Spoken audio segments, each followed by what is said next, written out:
Today's video is sponsored by Wise Travel Money. Use the link below in the description to sign up to Wise and claim your free Wise Travel Money card.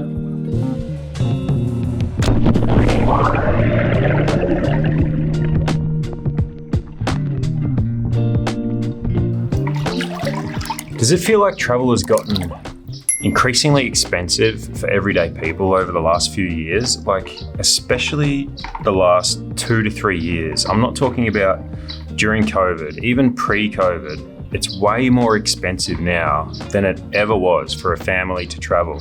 Everyday people are going on holidays and spending double what they were 5-6 years ago for flights, accommodation, food, activities, everything. And it feels like what used to be accessible to everybody is now out of reach because it's so expensive. So in this video, I want to find out exactly what has happened to the cost of travel in 2026, because I can't be imagining this. Most people assume that flights are the reason travel's become more expensive. And to be fair, airlines have increased the price of airfares.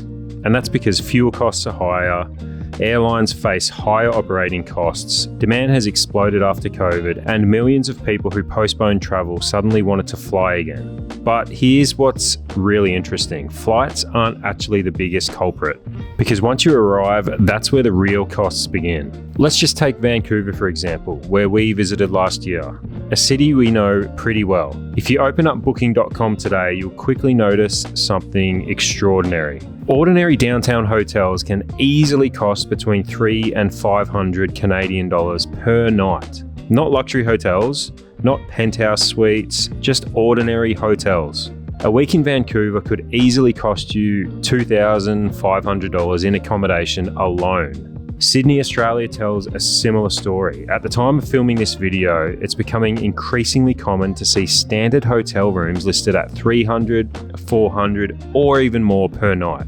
And that's before you've even eaten a meal, before you visited an attraction, before you've even left the hotel. 10 nights for $350 a night, that's $3,500, and suddenly your accommodation budget is bigger than an entire holiday used to be.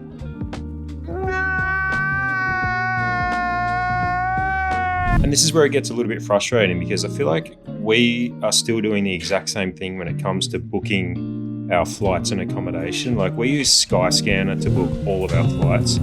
And even just a couple of weeks ago, we were booking a flight from Siem Reap to Kuala Lumpur. And on the surface, it looked quite cheap. It was about $120 per person.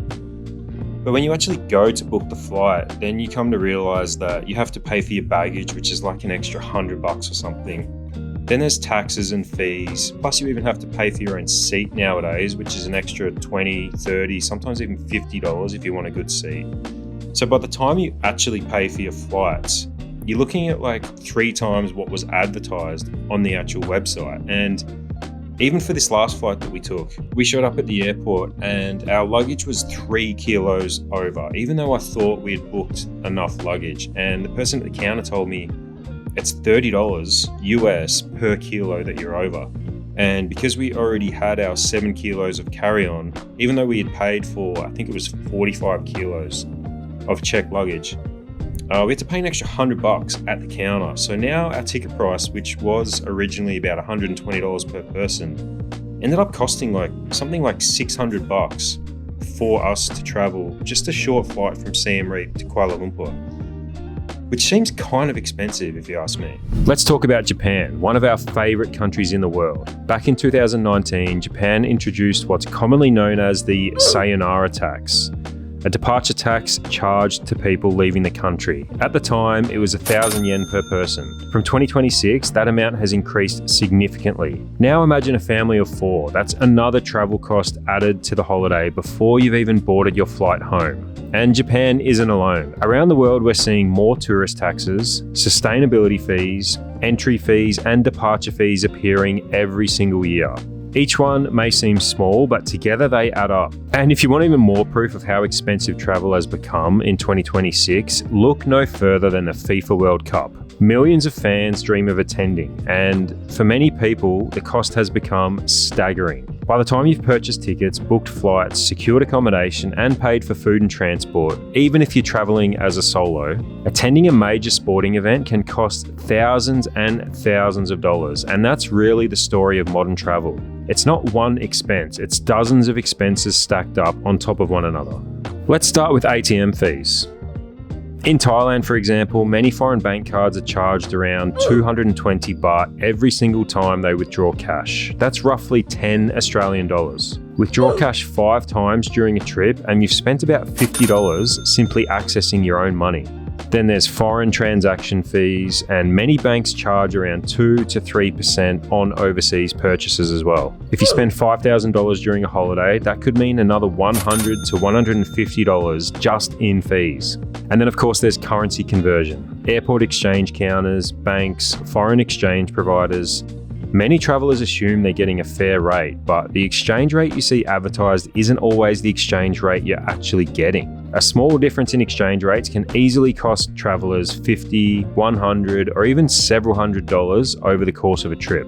And because it happens gradually, most people never even realize that it's happening until it's too late. Like, I remember when we first started traveling, if we were paying more than 200 Australian dollars for a hotel, anywhere really, that was going to be a luxury hotel. Nowadays, that's pretty much the baseline. And I could be wrong, but I feel like back in the day, when you booked an airplane ticket, that included your seat, that included baggage, that included a meal, it included everything. And nowadays it feels like you have to pay for everything on top. And this is probably the part that frustrates me the most, because most of us have become really good at shopping around for travel when it comes to flights and hotels and stuff like that. We'll compare airlines, we'll compare hotels, we'll spend hours trying to save $50 here or $100 there, but then we completely ignore what happens after we arrive, because once you're actually traveling, your money is constantly moving. You're buying coffee, you're paying for transport, booking tours, paying for hotels, withdrawing cash, converting currencies. Every single one of those transactions has the potential to cost you way more than you even realize. And because the fees are spread across dozens of purchases, they don't really stand out. You don't notice $5 here or $3 there, or a slightly worse exchange rate on your card. That's until you get home and you look at your bank statement and you realize, wow, I've spent way more than what I thought I did. And that's exactly what used to happen to us. When we first started traveling internationally, we used our normal bank cards. If we needed cash, we'd just find a regular ATM. If we needed to pay for something overseas, we'd just tap our card and assume that everything was fine. And to be honest, that's probably how most people still travel to this day. But after years of traveling, we started paying attention more and more to our statements and where we're losing money, whether it was just a couple of dollars here and there or $10 or $20 on exchange fees. And that's when I realized there's literally fees everywhere. There's ATM fees, exchange fees, withdrawal fees, there's markups on the exchange rates. Like literally everywhere there are fees that you don't even realize are happening. And sometimes the exchange rate wasn't even close to what it said online. And I get it, like none of them are big deals on their own, but when you add it all up, it does become a pretty big deal. And that's what led us a few years ago to start using Wise Travel Money all the time for every single purchase, whether it's paying for accommodation through bank transfers, paying for our visas online, even receiving payments. We use Wise for absolutely everything now, and it's saved us hundreds, if not thousands of dollars in just a couple of years. If you've never heard of Wise before, it's basically a multi-currency account designed for people who travel internationally or move money between countries. Instead of only having one currency sitting in your bank account, you can hold multiple currencies in the same account. So if we're heading to Japan, for instance, we can hold Japanese yen, and then we just transfer a little bit at a time, and we can see exactly how much yen we're spending rather than going back and looking at US dollars or Australian dollars and having to do this conversion every time in your head and figure out how much you've spent for the day. Everything's right there in front of you. Everything is managed inside the app, which makes it really easy to keep track of what you're spending. And the card works exactly the same way any other Visa or MasterCard would work. So like you can tap it or you can insert it into an ATM and it'll work absolutely fine, absolutely anywhere. We've had no problems. And there's also a security feature. So like if you get in a position like I have before where I couldn't find my card, you can just freeze it. And you can freeze it for half an hour or you can freeze it for a whole day. Doesn't matter. They're not going to block your card permanently. You just open up the app, freeze it, and then if you find your card later, unfreeze it, totally fine. Or if you discover that your card is missing, or God forbid, it's been stolen, you can unfreeze it as well. So what I really like is that I can see everything in the app itself, all of the fees. So before I make a transfer or something like that, it'll actually come up with how much the receiver is going to get, and then how much I'm going to be paying in fees on top of that, which is usually not much at all. But then I can make the decision whether or not I want to use that payment method, or if I want to use a different one. And there are a bunch of different payment methods you can use on Wise. And that might sound like a small thing, but when you are moving large amounts of money, the fees can really add up. So a good example of one way you can save money is if you are booking through Airbnb and stuff like that, sometimes you can actually message the owner directly, and you may be able to get a slightly cheaper rate. And we've found that we've been able to do this quite often. In fact, especially if we're staying longer term, like 1 month plus, a lot of the times you'll find somewhere really good to rent, and it'll be on Facebook Marketplace. Now, if you're renting a place for a month directly through the owner, chances are you're not going to be able to pay using a debit card or a credit card, and you're probably going to have a lot of issues transferring money to this individual through a traditional bank. But if you have Wise set up, you can transfer money to pretty much any country in the world at the click of a button. And we've had to do that a bunch of times, and it saved us a ton of money. But look, we got to be realistic. Just having a travel money card like Wise isn't going to magically make travel cheaper. It's not going to make flights cheaper. It's not going to make hotels cheaper. It's not going to make restaurants cheaper. But those things aren't really in your control. We don't set the prices for hotels or flights or restaurants. But what it is going to do, it's going to save you a few $100 here and there on fees. And if that's all we can do to make travel cheaper, then why not? And it costs nothing to sign up.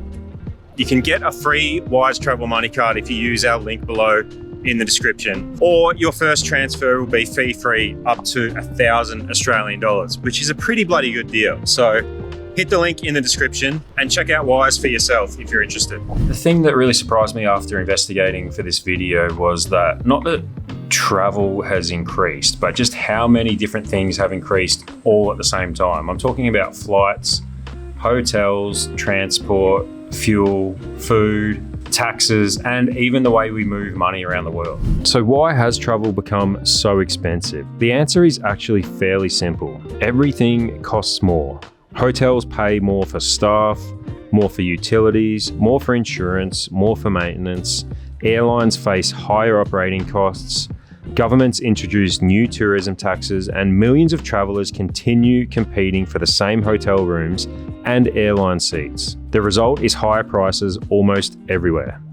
The honest truth is travel hasn't become expensive just because of one thing. It's been death by 1,000 cuts. Flights cost more, food costs more, hotels cost more, and taxes cost more. Even visas cost more now. And then there's all the things that travelers don't even notice, like banking fees. But the thing is, people are still traveling just as much as they would in previous years. Like, numbers haven't really dipped at all. I think the difference is today, travelers are smarter with the way they spend their money, and they're able to save money in certain areas, such as banking or hotels. Because honestly, understanding the costs is probably the first step to reducing them. If you don't know where your costs are, then you're just going to keep spending more and more and more. You really need to know where you're getting hit the hardest. Thanks for watching, guys. And if you like this video or found it helpful at all, please hit the subscribe button and like, and we'll see you in the next one. Cheers.